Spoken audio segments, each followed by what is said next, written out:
Looking for clarity and confidence when it comes to decision making for your business? You've come to the right place. You're now listening to the Atomic Business Coaching Podcast. As a business owner that, is making enough money to pay all your bills and live your life, I realized that you have to be really vulnerable. It is probably one of the most vulnerable things that I've ever done. And, watching people in our community, everyone is opening up. And the more vulnerable people get, the more money they actually make, the more they actually wind up doing, because they're allowing themselves to be an open canvas. And it's interesting. Yeah. Well, no, is it interesting? It's at least for me, it's rewarding to watch, because you had so many of these people that were closed off for so long. And I say this often, right? They're trying to fit in someone else's box, and by box, how business is supposed to be done. Follow this protocol. Get your leads really quick, or build a funnel, and all this nonsense that's out there. And when they become vulnerable and they open up and they share it in a community sense, it's rewarding to watch, because you start to see them, without us having to tell them, you start to see them discover things and realize what their truth is and where they want to go and how they want to get there. Really, really. It's been really rewarding. I've been seeing a lot of people open up, ever since we added, the mindset session. We had a great one earlier today. And, it was just interesting because we were talking about having grit and overcoming obstacles to, getting your stuff out there. And somebody was talking about how difficult it is for them to ask for $1,100 for their service. And it's a very, very valuable service. Right. And it's something that transforms people's lives and really helps with making you physically better, mentally better. And it's hard to sometimes put a price tag on those things. But the reason I'm bringing that up is because she is just so vulnerable to letting us know that she has such a block in charging money. And we see this in a lot of the people in the group, is that they really struggle with putting a dollar amount on what they're offering and what they're doing. And it opens them up to a whole dynamic of what their relationship with money has been and how they have these different beliefs since childhood. And it really puts you in a place where you never realize it would be something you might struggle with until you get to this point where, oh man, I have to charge for my services.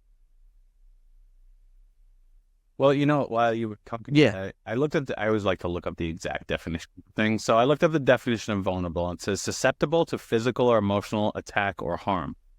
And if you think about the money thing, why someone would be so nervous to charge that is they're putting themselves out there for this emotional attack or harm, that I'm not worth what I think I'm worth. And I think that's the thing. They don't have this confidence yet in, I know it's worth $1,100. Will someone pay $1,100? And if they don't, that's basically someone telling me you're worthless. I'm not wanting to do business with you. And I think that's where you're going with this. Any business owner that's at a stage where they can breathe easy and pay the bills and live somewhat comfortably, maybe not super successful, but they're just running a business that's comfortable, and it allows them to have enough money to live life, because that's the thing. We're building businesses to live life. I think those ones that aren't there yet and they're struggling each and every month, that's a big thing, is they're worried about this outside validation through someone saying yes. So what are you seeing in the vulnerability of why people aren't? Forget about how it's wonderful that they are being that way in our community, but what are holding them back from not? Well, I think there's a lot of fear. A lot of times being vulnerable is you've got to really put who you are out there. And some people fear the rejection by other people. Anytime in building any relationship, there is a level of vulnerability that you have to divulge if you're going to deepen that relationship. And I think in the community, what's one of the significant things that I think we really help people with is giving them that safe place to be who they are as they get to know the people in the group. But what holds most of us back is that fear of, am I going to be respected for my uniqueness? Am I going to be respected for being outside the box? To go back to the idea of, you don't have to fit into anything. People and things have to fit into your life.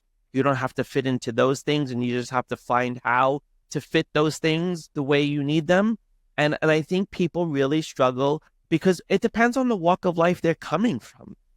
People who maybe feel like leaving, a job or a security of a paycheck, is letting somebody else down. Like if they don't prove to someone that they can do this, that it's hard to be vulnerable because you got to be strong and confident. Oh yeah, I could do this, no problem.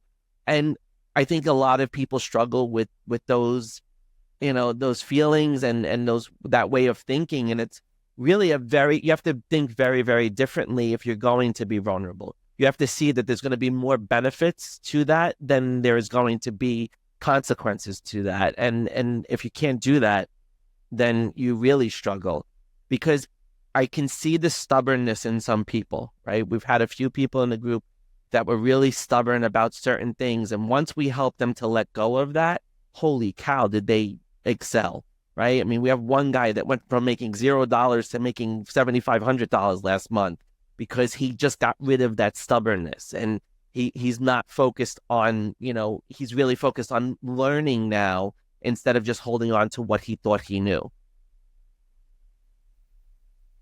Well, that's holding on to what that's a good piece of it. And then I listen, me, I watch, I don't listen, I watch podcasts. And over the weekend, I watched the Lex Friedman podcast, and he had Ivanka Trump on there. And it was very interesting. She's such a really great example of being vulnerable, but being confident. And obviously, many people listening to this are going to be like, yeah, but look, what did she have to be vulnerable about? She had a billionaire as a father and was given these things, but she built a lot on her own.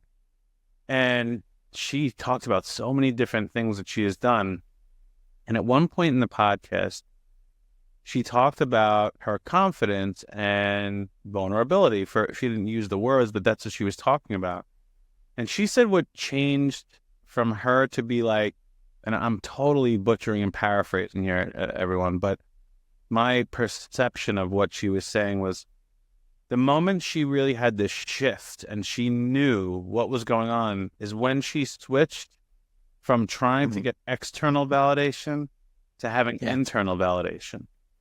And it no longer mattered what other people thought, because it's what she thought about this situation. Oh, I remember what it was. She created a clothing line. She started with jewelry, and then she went into shoes, and then she went into clothing and bags and all these other things. And it was $100 million per year company in revenue. And, she said that initially her partner was the person who started 9 West, which, for any of you who don't know, was a very big shoe company. And when she was doing the shoes, she said, there was a point where I was reacting to everything they were saying. And it was basically like they would hand me colors and materials and heights of the heels and everything else. And she was reacting to it because she needed this external validation of like, oh, that's a good choice. And then all of a sudden something changed where she was coming to the table with the idea. She's like, hey, what about doing this? And what about doing that? And she didn't care about being validated by them because she felt it was a good idea. She felt this is something other working women would want to wear out there. She felt that she would actually put this stuff on and feel confident in public. And she didn't need their validation. And many times she said that she had to say, no, this is what I'm going to do, and I'll suffer the consequences if it doesn't work. But she stopped looking for everybody else to say, you're good. This is a good idea. You know what you're doing. And she said, you know what? I'm going to look inside and say, you know what? I believe that this is right, and I'm going to execute and move forward. And I think that's what I see in our group is when people finally stop looking outward and start looking inward for the validation. It's like this light bulb. I love that. And I think that's a great example. And listen, you can see it in, just not to get political, but just to draw a contrast. That's where I think she differs from her brothers, right? She is always about her own stuff, her own validation of her own thing. She never seeks approval from anybody else except herself. Whereas her brothers, I think, seek a lot of approval externally, which is very interesting. And she is, for me, always the outlier. But I think that's an incredible point that you're bringing up. One of the tenets of conscious leadership is how we look at control in our lives. And it comes through either approval or security that we seek, right? We either try to gain control of our lives by either feeling secure about something or getting approval. And a lot of times when people have that validation externally for approval, they struggle with having control in their life when it's coming to the approval pathway. Mm-hmm. When it's coming to the security pathway and you feel secure and you have everything that you need, then you're able to feel like you're in control. But it's so interesting on the approval side, because that's where the true vulnerability comes in. Is vulnerability is not necessarily how open you are to the rest of the world. For me, it's also how well you see yourself in the rest of the world. Can you actually put yourself into where you fit in and where things fit into you, and how that all works to gain your own self-approval? Because the only approval we need is approval of ourselves. We don't need now, when you're selling a product, you know, of course, there's a market share and you want the market to approve of the product that you're serving so that you could sell more of that product. But the validation for yourself has to come from within. You know, you have to see that what you're doing is on the right path, and you have to be open and willing enough to keep learning and embrace a growth mindset to see and be confident that when you're not getting the results you expect, that you don't necessarily lose approval of yourself, but it only bolsters your own approval of yourself to be able to go out there and do better and make it better and iterate and innovate and do all the things you have to do to make that product better. You say there. So security, so control, the way we feel control over our lives comes through the security that we feel or the approval that we feel. And people go by it through different pathways. Some people seek just security. Some people just seek approval. Some seek both in order to feel in control of their life. So think about a business owner, right? It's like sometimes they feel in control and sometimes they feel out of control. And based on what they control will determine their own security. And I want to, we're talking financially here, okay, folks? So the thing is they know they're in control, but they think it is out of control, right? Which then has their security teeter. And it's like, oh my goodness. And this is, we have many of our clients that we coach on one-on-one have meltdowns. I had a meltdown. I'm like, I'm not supposed to do this. And I'm like, hey, I have a melt. Yeah. I'm like, I have a meltdown like once a week. I close up my businesses in my head once a week. I'm like, I'm done. Like, this is a natural part about that. But, then I take a breath and I step back, and whether I go to the gym or meditate, or I just go make a sale, or I talk to Tom, or whatever it is, I talk to my kids, you get back on track. But the thing is in those moments, I feel out of control because there's a lack of security. And then I realize, wait, I am in control. Even though I don't have security, I can control how I go acquire the security, whether that's through support of people like you, Tom, or other people I work with, and other people who support me and mentally or physically or whatever it may be. Or if I control the actions that I'm going to go take that can allow me to have that security. So there's this interesting, that I've never thought about before this podcast, this interesting kind of vortex that goes on with that control and security as a business owner, because for most of you, me and Tom included, it's all on our shoulders, right? Like, there's nobody to go to and be like, hey. So in those situations, you need the outlet. And yes, you want internal validation, but being vulnerable is allowing yourself to receive support and allowing yourself to learn, as Tom said, and have this help and assistance and constantly iterate and have new knowledge on how we are controlling situation and how maybe we are not in control of a situation and never will be, and have an acceptance of that. So there's an interesting, I don't know, like I'm saying, a vortex of this. We've talked in the past about upward and downward spirals. And for me personally, I see it as an upward spiral. As when that happens, I say every problem is an opportunity in disguise. But I've watched so many people where it's a downward spiral. Well, 100%. And when I think of people who are struggling to make their number, even just make their bare number, there is so much this feeling of I am not in control of this.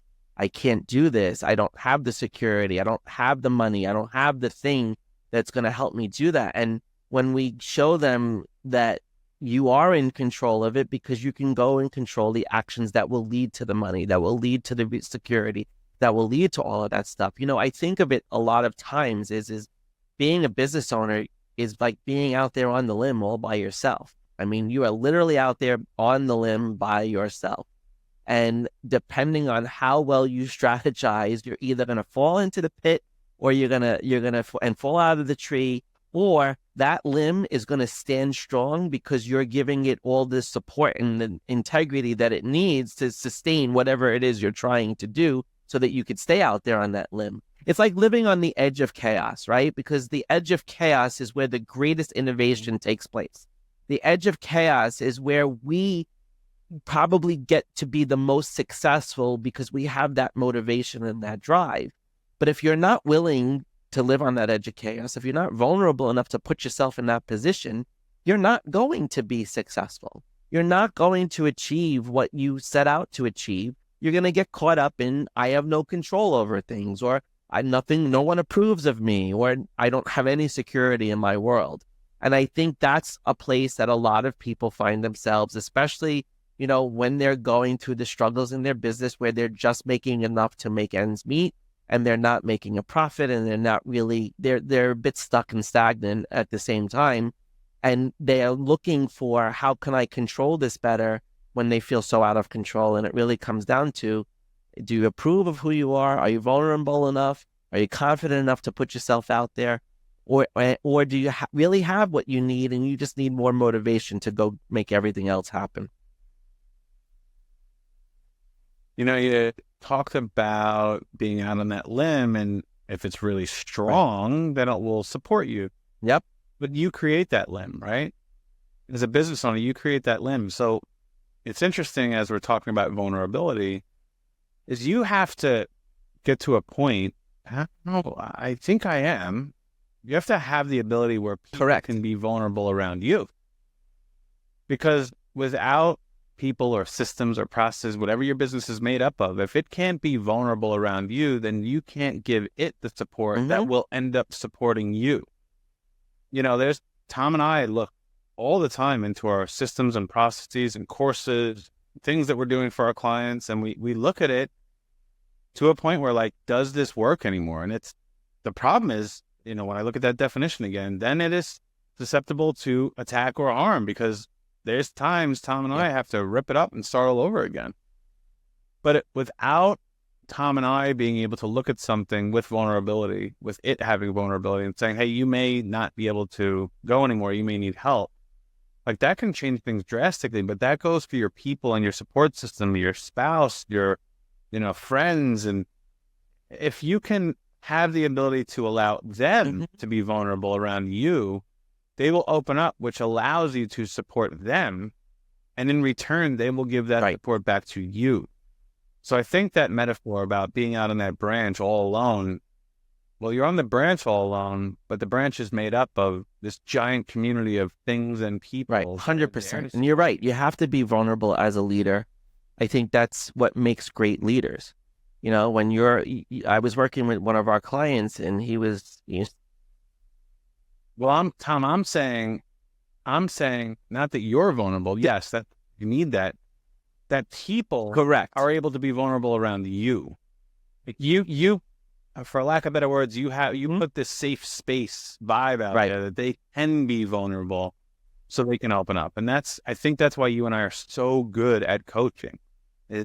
As harsh as I am, I think they feel like I can tell him what I need to tell him. And this is opposite things that they'll tell you versus they'll tell me. But this is what I see some very successful business owners. People feel like, and you hit the nail on the head. Like, our ability to coach people through their stuff and get people to open up in ways that they never thought they would open up.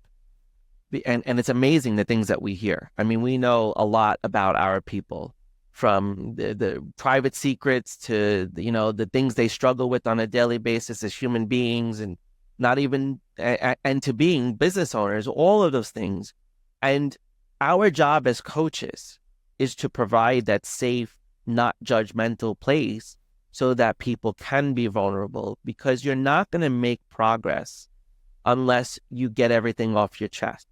And that's where even too, where your employees and like you're saying, like the people that support your business and support you have to know that it's a safe place for them to be able to be themselves and do the things that are going to make them the best employees. Because if they feel like they can't talk to you, or that you're unapproachable, or that you don't want to hear it from anybody else because you're a control freak or whatever, and you can't let go of some things, it's going to create a very negative environment to work in, and it's not going to bring the best out of your people. That's really where it is important that, the best leaders are people who make people better people because they allow them to be themselves. And that's promoting an environment of vulnerability, so to speak. The way that I've always been able to be vulnerable is, number one, I'm okay putting myself out there. Right. And some people might not be.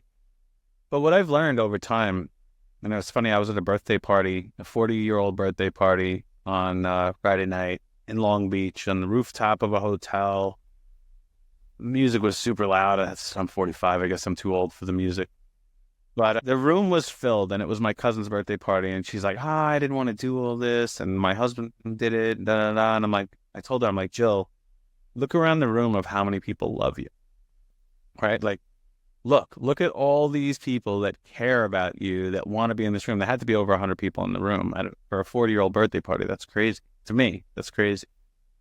But the way I've been able to be vulnerable is by, like, if you're not going to accept who I am, I don't want to be involved with you. My birthday parties are very small. Okay? There's not many people that are at them because I've eliminated the people who can't accept Adam for who Adam is. So there comes a time when your vulnerability or your lack of the ability to be vulnerable is not your fault. It's someone else. And it's these other people who you feel you can't be yourself around because they're going to judge you, but they're not judging you. They're judging themselves, or the jealousy of them in your ability to be vulnerable. Or they're just those types of people that they call themselves friends, but they're only there when shit goes wrong for you. And they want to be like your teacher and your helper and everything else. But when things go right, they don't want to be there. So where I'm going with this conversation is that you may need to eliminate some people. And Tom and I always talk about, when you have people in your business and in your life, there's people you need and there's people you need to eliminate.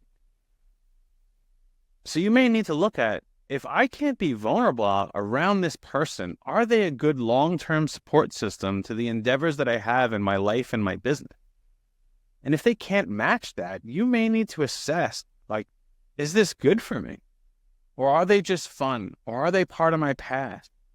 And I know that may be difficult for some people, because I'm sure you love them in one way, shape, or form, but they may not be conducive to where you're going. 100%. 100%. You are bringing up such an important part of what people need to realize, not just as being a business owner, but any time you start to do something that is different from the people in your world, it is going to cause them to go into conflict for themselves, because you are changing, right? You may, like, I just think I was at the cabana yesterday, and I was just sitting outside and with my friends, and they're all in education. And I was sitting there away from the group for a minute, just relaxing. And I'm like, I don't really care what these people have to say anymore. They can't add value to my life as a business owner. They're good friends and they'll be there if I ever need them for something. But to really build me up as a business owner and to make me better at what I do, I'm like, I don't have that support with this group of friends. Now I have it other places. We have, you and me have each other. We have a lot of people on our network. We keep building a network of people who are like us. But you're 100% right. When you start to do something that is different than a lot of the people around you, you have to make a conscious decision that you're not going to rely on those people. And those people are not going to be as integral to your life anymore as they once were. And you have to be okay with that. And as a coach for 5.5 years, I've seen this the entire time I've ever coached. It's when you work on yourself and you start to change yourself, your whole world changes. And that includes the people that are in it.